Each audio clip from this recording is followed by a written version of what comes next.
Yes, thank you everybody for joining us here today. I'm very excited to see that we have so many wonderful participants from all over the Europe or even world. Today marks an internet launch of a project that has been sparking quite a bit of curiosity in various circles already. So you might have heard previously about CLS Infra project, the Computational Literary Studies Infrastructure. And this is a very new project that's just started last year, and it's part of a Horizon 2020 scheme dedicated to building infrastructure for or creating infrastructure for computational literary studies resources. In fact, this project aims mostly to connect the existing resources, to improve the communication between scholars, and to make training options available to everybody who wants to learn about computational literary studies methods and resources. And today we will be having the first meeting of a series of meetings with CLS Infra. As said, this will be just a presentation kind of meeting. So we invited the chair of the principal investigator of the CLS Infra, Maciej Eder, from our institute, and also affiliated with DH Lunches, as many of you know.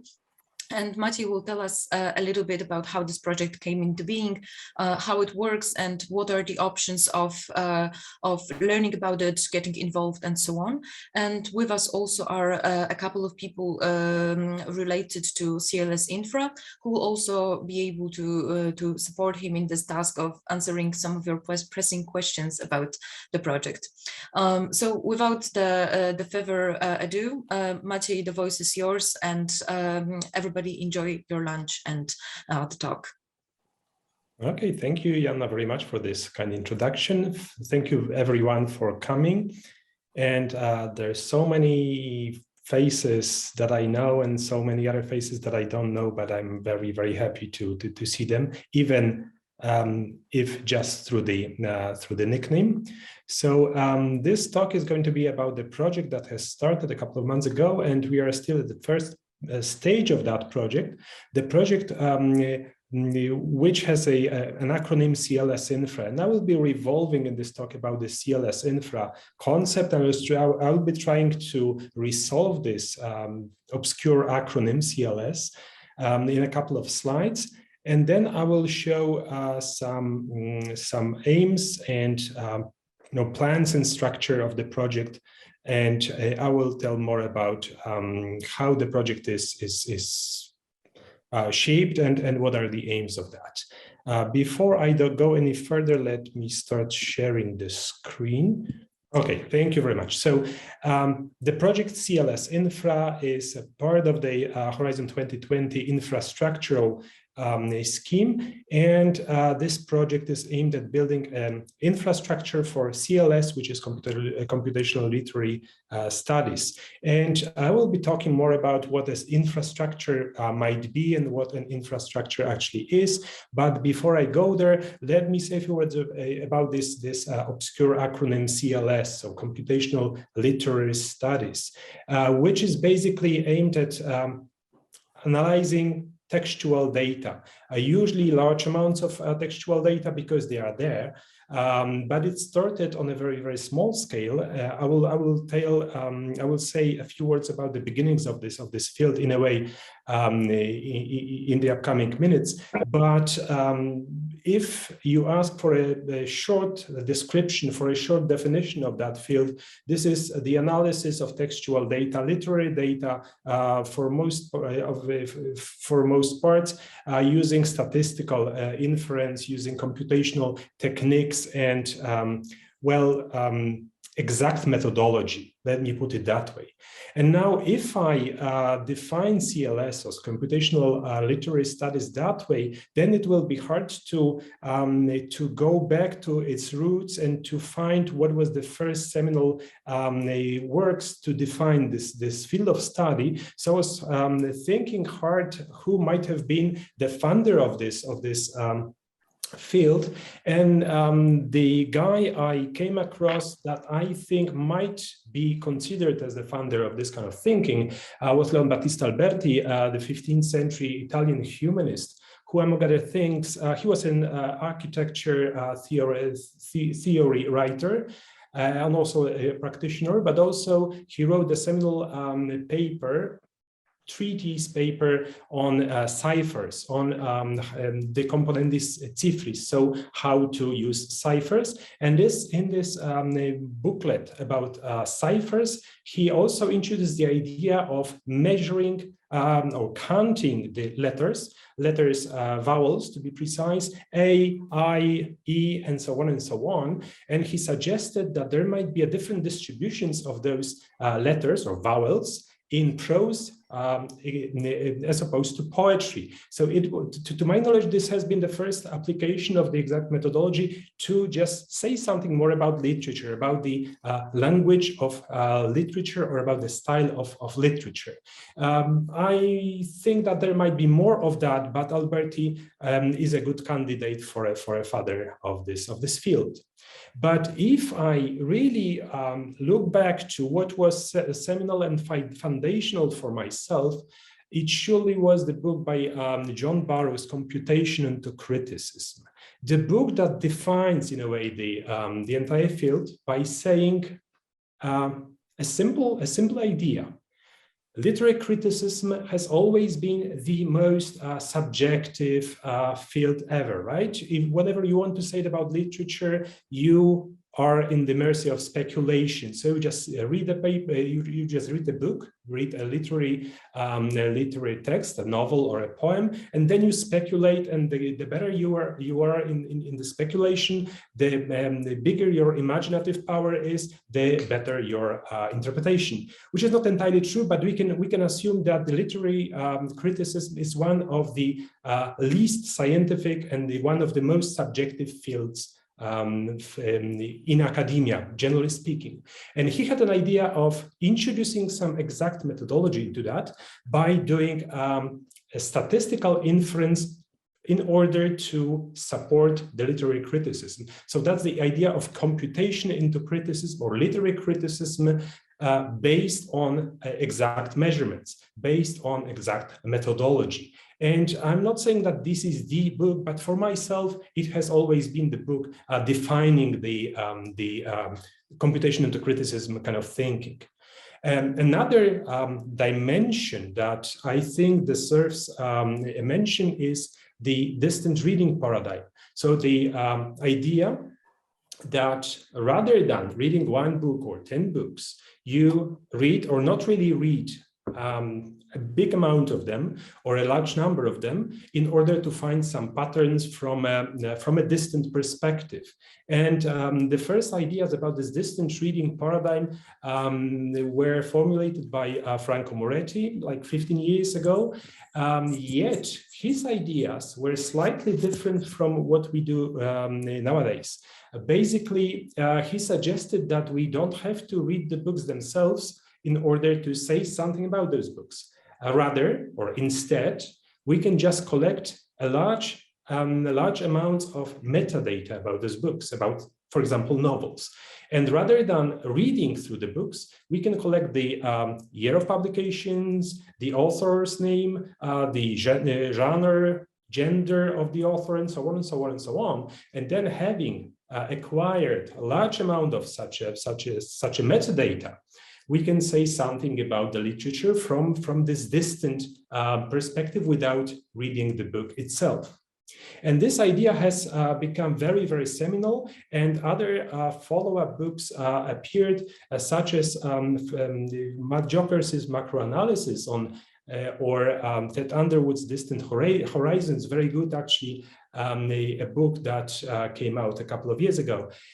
In which, I mean, the both of them suggest that not only can we focus on the metadata, but we also can read on a larger scale, read massively the books themselves without reading them by analyzing their style and their language. So the massive analysis of the language has become yet another part of this distant reading paradigm. And I would say that nowadays this is a predominant way of thinking within this distant reading paradigm. So rather than analyzing metadata, we analyze the data themselves. I mean, the style and the language of the novels or books.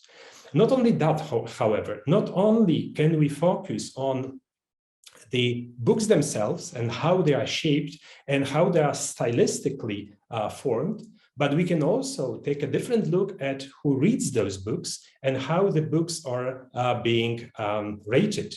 So that's yet another seminal example of a book by Karina van Dalen-Oskam that is involving the sociology of reading kind of perspective. So not only does this book look at the texts themselves, but it also looks at how the bestsellers are rated, or not really bestsellers, but how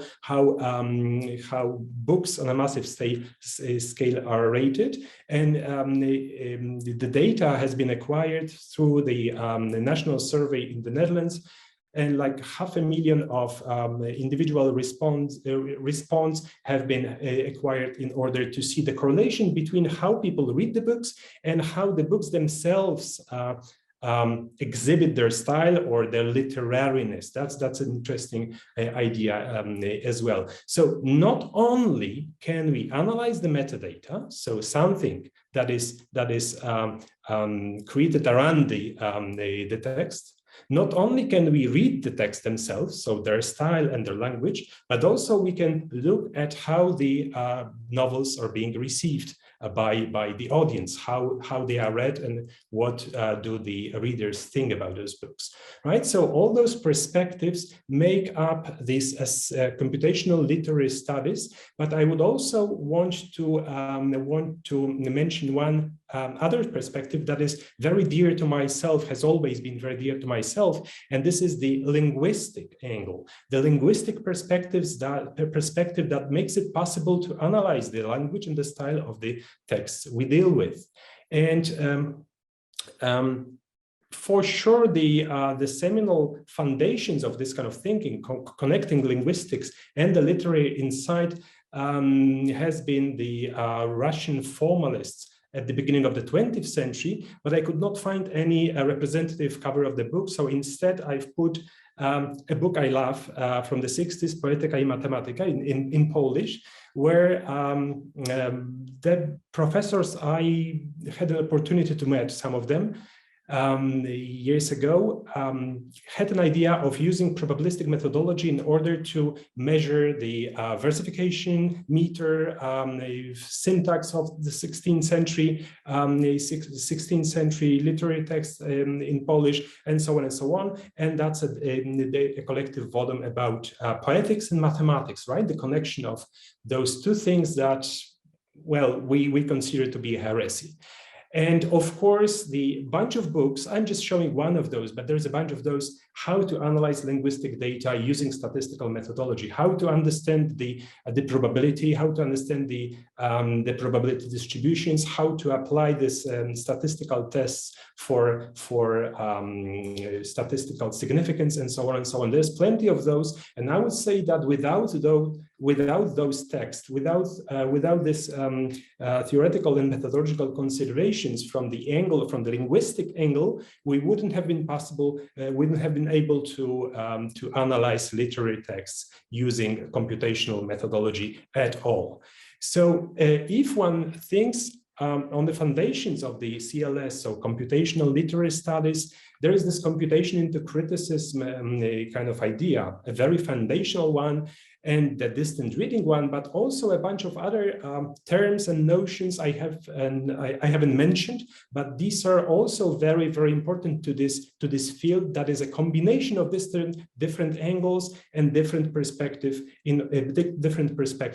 in order to analyze literature using statistics and quantitative linguistics approaches. And this is stylometry, so a way of measuring individual style of particular text or particular authors using statistical inference. This is authorship attribution, sometimes connected with forensics and forensic linguistics, sometimes referred to a way of proving the authorship of literary texts. So that's also a very, very important subfield of CLS. Digital humanities as an umbrella term of very diverse and interesting methods of measuring humanities data using by means of computers and computational techniques. Well, something I will be covering in my talk later, which is language resources. We wouldn't have been able to do anything without language resources, so the text collections and the corpora, right? So this is yet another foundational notion that one needs to know in order to do the CLS research, so computational literary studies research. Yet another one is natural language processing, or NLP, so the technology engineering, language engineering, in order to make sense out of a string of characters, because for a computer the string of characters means nothing, and the NLP tools make it possible to understand the language. So that's yet another very, very foundational notion, important to understand the CLS area. Also machine learning, deep learning, AI, so artificial intelligence, all those methods that are so fashionable nowadays, and they make it possible to understand some patterns when one does distance reading analysis of large amounts of literary data. Then machine learning technology is one of the most frequently used ones. And also, last but not least, the big data paradigm, also another big umbrella term, which tells that sometimes you cannot read through all the data you've got at your disposal. So instead, you simply let the computers do it for you partially or imperfectly, or you cannot have an access to the entire population. So instead, you do some dirty trick in order to analyze the big data set you deal with. So all those different notions might seem a little bit, well, you might feel lost, right? Because there is quite a lot of those particular subfields and methodological perspectives and angles and so on to define CLS, so computational literary studies. But to me personally, I think that CLS as a field has a few things to offer. So what I praise the CLS for is that it introduces the scientific methodology. So the scientific method into the study of literature and language, right? Something like Barrow's formulated as a computation into criticism. So the exact methodology to help the criticism to make it more objective. I don't like the word objective because it has lots of implications. But what I mean is the scientific method as the exact sciences define it, with its reproducibility, experimental approach, so empirical approach, statistics, probabilistics, and statistical testing for independent statistical testing for significance, and so on and so on. So scientific method as introduced to literary studies. If well, I like to compare it sometimes to alchemy back in the Middle Ages, right? That sort of transformed itself to chemistry by adopting the scientific method in the 17th century. So I think we are seeing a very similar paradigm shift here from, well, this literary alchemy, so just speculating about literature, into the scientific method as a part of the literary criticism inference. Without disregarding the hermeneutic approach, of course, that's simply a different thing.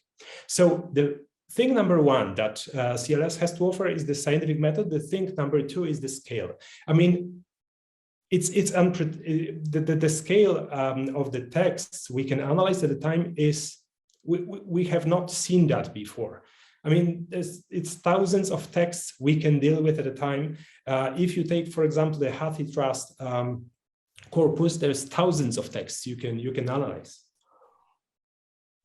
if you take other corpora, it's hundreds of texts that are just there. You can just grab them and do your stuff. And the third thing I think CLS has to offer is, well, its ability to see the things I cannot see myself. So it's particularly important in authorship attribution, where I cannot see some slight differences in the word usage. But the statistical methodology is able to see those patterns, especially the machine learning methodology, the AI, so artificial intelligence deep learning methodology. It can go through text and see the patterns that I cannot see at all. So those three things that the CLS has to offer makes it, at least in my view, quite interesting as a theoretical and implementational, applicational proposition in literary criticism. So just to summarize what has been already said, I would point to a very, very nice text of the 17th century written by Blaise Pascal. This is his thoughts. Collected throughout his life and then edited after his death. And in one of the passages of that great book, of that great collection of thoughts or notes, just, you know, it's basically a draft of some sketches.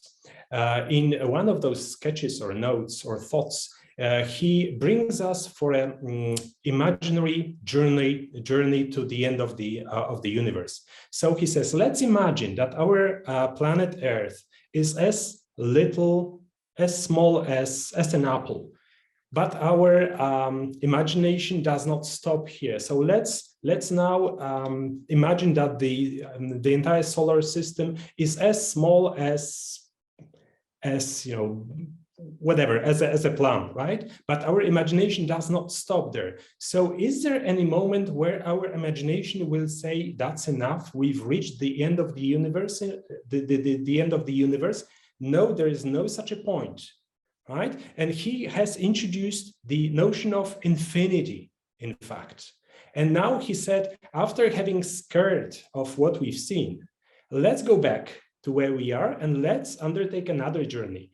Now, let's take this journey into the micro world. So let's imagine that each cell of in our blood is as big as a track, but our imagination does not stop here. So let's think of each point on each cell of the blood being as big as our planet Earth, and so on and so on. And he brings us to this microcosm perspective, using this thought experiment, using this imaginary journey.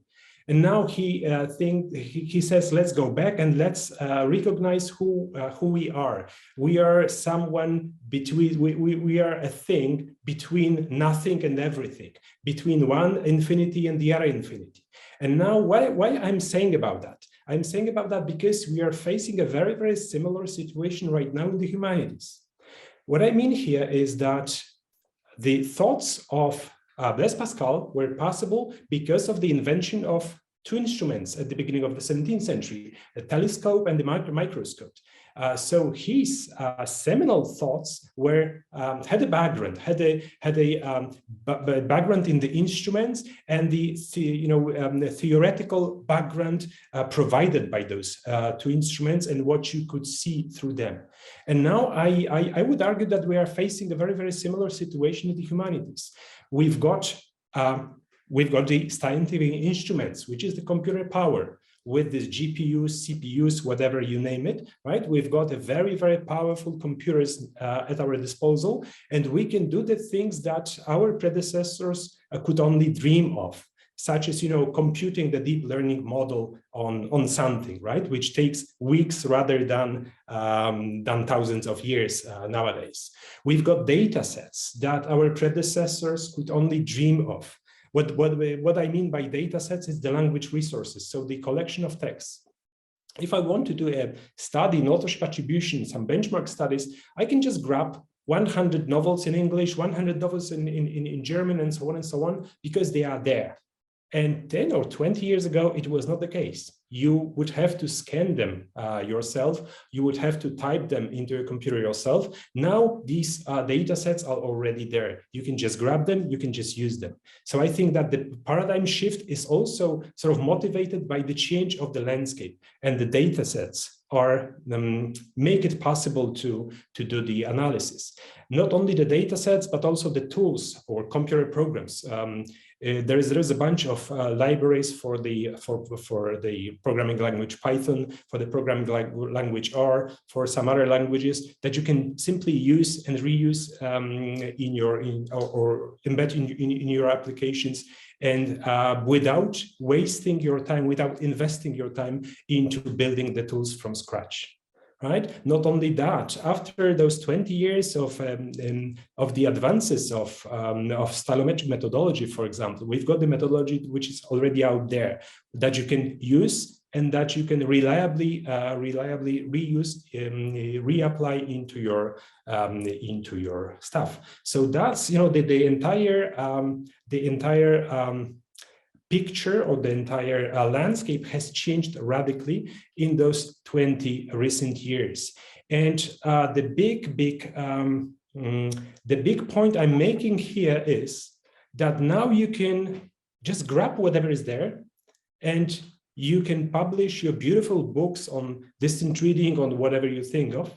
But basically, it wouldn't have been possible to do it individually without other people involved in building this corpora, building these tools, building this, computer power, and so on and so on and so on. So modern science, even in the humanities, is not possible to be done individually anymore. So that's the reason I believe in collaboration. That's the reason I think that the collaborative efforts are so important. And that's the reason why I think, not only myself, but why I think that infrastructures, research infrastructures, it is something we underestimate in our everyday thinking, but it's something absolutely foundational for any cutting-edge research nowadays. So infrastructures, research infrastructure. What I mean by research infrastructures, you might think that I will be referring to this, CERN, Big Hadron Collider, those big toys of nuclear physicists or something like that. Yes, they've got their infrastructure, but we in the humanities are also in the mercy of infrastructure, and for a couple of centuries now. The big infrastructure that we've been using for decades, if not centuries, is of course a library. Libraries throughout Europe and elsewhere that make it possible to do research. You just go to the library, you bring a book, and you acquire knowledge. That couldn't have been possible without this infrastructure, with that library. Not only that, in our circulation of knowledge, academic journals is another part of the infrastructure we have to rely on. That's where we can put our new findings, and hoping that someone will find them, because the system of this journal is already established and has been established for some time now. The same goes for the publisher, the publisher houses, and other parts of this circulation of knowledge by print. Kind of infrastructure. I'm based at the Institute of Polish Language of the Polish Academy of Sciences, which is also known for building infrastructures, research infrastructures for the humanities. Namely, here at the Institute, we are building lexicographic resources. We are compiling big dictionaries of the contemporary Polish language, of the Polish language of the 17th century, as you can see here, and other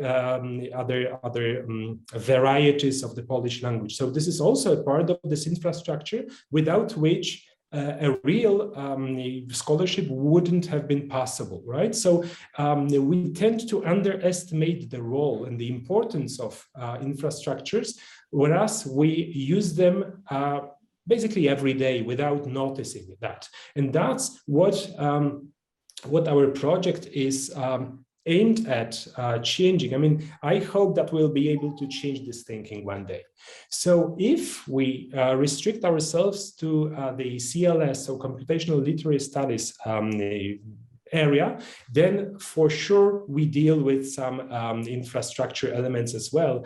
I would like to mention two of those, two of those corpora, because Corpus is the thing I'm referring to right now.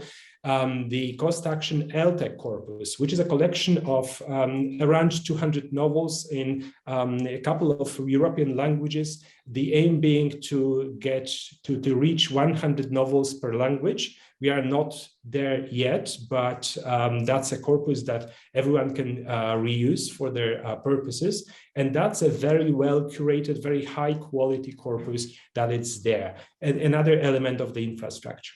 Yet another one is a DRACOR, a corpus of a collection of corpora. Actually, it's not just one corpus. It's a collection of different corpora of dramatic texts. So tragedies, comedies, and you name it, in many different languages. And again, this is curated as a high quality, very well designed piece of not really software, but something more. This is a very, very intelligent, very smart combination of the algorithmic thinking and the resource building, because in the background there is this idea of programmable corpora, so that you program yourself what you want to get from your corpus, rather than considering a corpus to be a static collection of data. You can program yourself what you want to grab from this corpus. I'm mentioning those two corpora, I mean LTEC and DRACOR, for a reason, because these have become parts of this CLS Infra project. So CLS Infra project, the project I am to talk about today is a project aimed at building the infrastructure for the CLS, funded by the Horizon 2020 scheme, and comprising of like 13, we are negotiating with the 14th parties from the entire Europe. And its overarching idea is, well, it's easy to say we want to build an infrastructure, but we understand this infrastructure in a broad way as connecting people, so to build a network of collaborators, not only the members of the project themselves, but also a network of well, our good friends, people doing similar things, to share our infrastructure with. So the aim is to connect people, data, so the existing, rather than building from scratch new corpora, we plan to consolidate the existing ones, focusing particularly on the high quality corpora that are already there, LTEC and the DRACOR being the examples. And the idea is to cover not only prose, not only novels, the 19th century novels, but also drama and poetry, spanning over the centuries and going across different national traditions. So people, data, tools, which is again a super important part of any CLS inference. And these tools are already there, but they very rarely speak to one another. Right? I'm not going to name the tools that we are going to use, but there's quite a bunch of those written in different programming languages, doing slightly different things. But the problem is that they not always speak one to another, and the idea is to build a chain of those NLP tools, to connect them so that a pipeline is being established out of those. And finally, last but definitely not least, methodological considerations. So this is to make a survey. What is our state-of-the-art methodology of the CLS, and in which direction we can extend it. Again, it's not aimed at building new or proposing new methodologies out of blue, but about consolidating the existing ones and reviewing the existing methodology, which is quite diverse and quite interesting, by the way. And the CLS Infra Consortium is comprised of 13 institutions so far, but we are negotiating with the 14th one.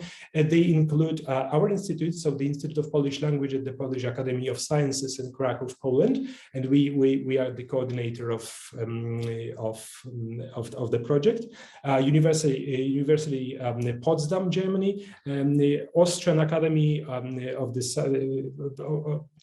Austrian Academy of Sciences from Vienna, the University UNED from Madrid, the École Normale Supérieure for Lyon, the University of the Humboldt University from Berlin, the Charles University from Prague, and the consortium, another infrastructural consortium, DARIA, based in Dublin / in Berlin. That's a complex story here.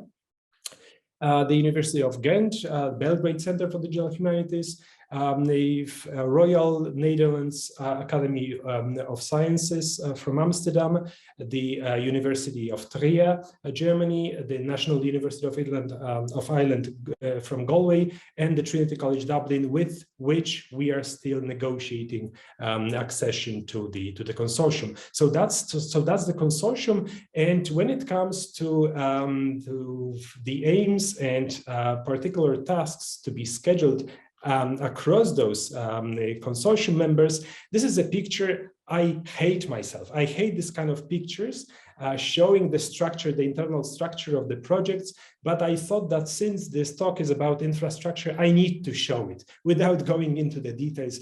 Let's just treat it as an appetizer or something like that. So that's the structure. We can move forward, and the project is divided into 9 work packages. They are aimed at collaborating and speaking one to another in a very, very complex way, which I'm going to skip right now. So the work package 1 that I sort of skipped the slide of is that's us. That's the Institute of the Polish Language at the Polish Academy of Sciences here in Kraków, and well, our role is basically to look every day at this picture and make sense out of it, and to understand what particular parties are about to do. The work package 2 is about dissemination, communication, and exploitation. But not only is this package about preparing nice folders and flyers and sending out tweets. More than that, for sure. The idea is to build an audience of this project, to communicate the outcomes of the project to a general audience within the digital humanities and beyond, and to start talking to some active members of the citizen science, to even make some links between us and industry. So not only is it about the mere dissemination, but about establishing the network in a way. The work package 3 is the most methodologically oriented one, or theory oriented one, to be coordinated by the University of Trier. The previous one coordinated by National University of Ireland in Galway, Justin and Chiara being in charge here. Methodological considerations of CLS, the work package 3, coordinated by Trier, University of Trier, with Christoph, Julia, and someone else. That is aimed at doing a survey of the existing methodologies and to aimed at reviewing them, aimed at providing a picture of what kind of methodological landscape is there, what can CLS be offered in terms of methodology. The work package 4, which is training and skills, coordinated by Canave from Amsterdam, so Royal Netherlands Academy of Sciences, with Karina and Lisanne in charge, which is aimed at preparing the training schools and the training school materials. Particularly, there is an upcoming training school in Prague, the Charles University in Prague, Czechia, to be held on the beginning of June. So there is still some free spots from what I understand, so you can still apply for that. But there will be 2 other opportunities in the future, because we plan to organize 3 training events. And the WP4, the work package 4, training and skills, is in charge of coordinating that. Work package 5, which is issues of data creation and selection, coordinated by Caroline from the Humboldt University in Berlin, which basically wants to draw a landscape, to sketch a landscape of literary resources.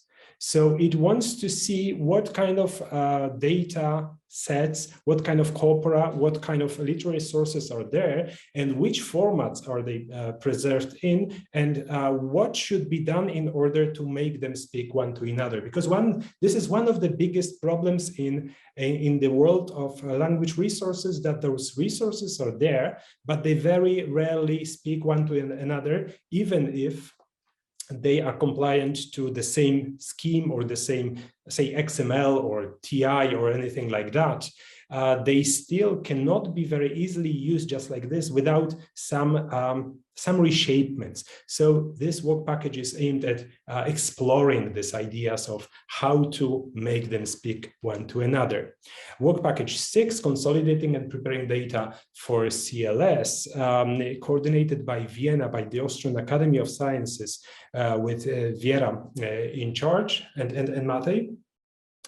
That is going to closely collaborate with this work package, with the previous work package. And whatever is described by the work package 5, the work package 6 is going to build a conversion tool to facilitate interchangeability and, speaking from or exchange of the information between the corpora and the language resources. The work package 7. These are quite similar one to another. I mean, work package 5, 6, and 7. 7, building the ecosystem often for programmable corpora. So this is the thing I was covering in the previous part of my talk, which is the idea of this Dracor and the idea of extending this programmable corpora into other corpora as well, so that the corpus is not considered a static resource, but something you can grab some pieces from using some algorithmic, programming algorithmic approach, right? So you can build, or you can design, or you can program your own corpus tailored to your own needs. Work package 8, and we are getting to the end of this work packages and the end of my talk. Work package 8, the corpus enrichment and NLP toolchains. That's the work package aimed at not building from scratch, but consolidating the already existing tools, doing the NLP, so natural language processing. So this is a very much linguistic oriented work package, whose aim is to grab the existing tools from Potsdam, from Vienna, from Charles University and the Clarion Consortium, from Lyon, and so on and so on.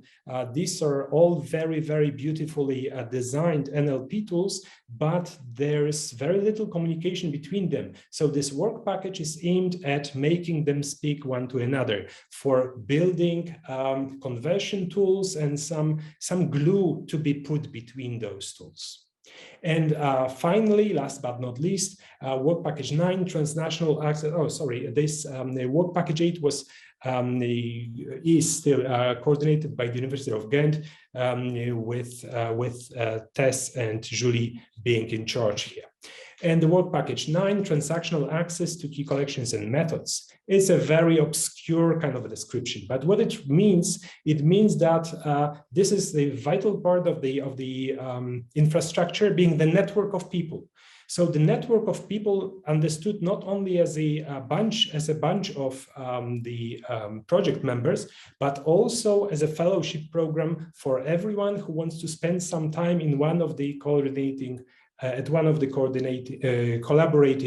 institutions, there are 7 of those offering short-term research stays, so that you can apply for them and spend like 4 to 10 weeks with one of those institutions and get some knowledge, use some infrastructures they offer, but also contribute to the work provided or being done in one of those institutions. So this work package 9 is designed to take charge, to coordinate this short research stay program. That's, I'm almost at the end of my talk, so I'm not going to read out all the names so far involved into the project, but there is 30 plus people right now, including also the people that are casually associated with the project. But the core group is 30 people, and I would say, and counting. There is a few more people to be involved in the near future. And what we hope for is that we extend this a list of people to our collaborators and friends who are doing the same stuff and who want to exchange the experiences and who want to use our infrastructure. So I hope this is not an inclusive, an exclusive list of names, but this is just the seed names around which a big network will evolve. So that's all for me. Thank you very much, and I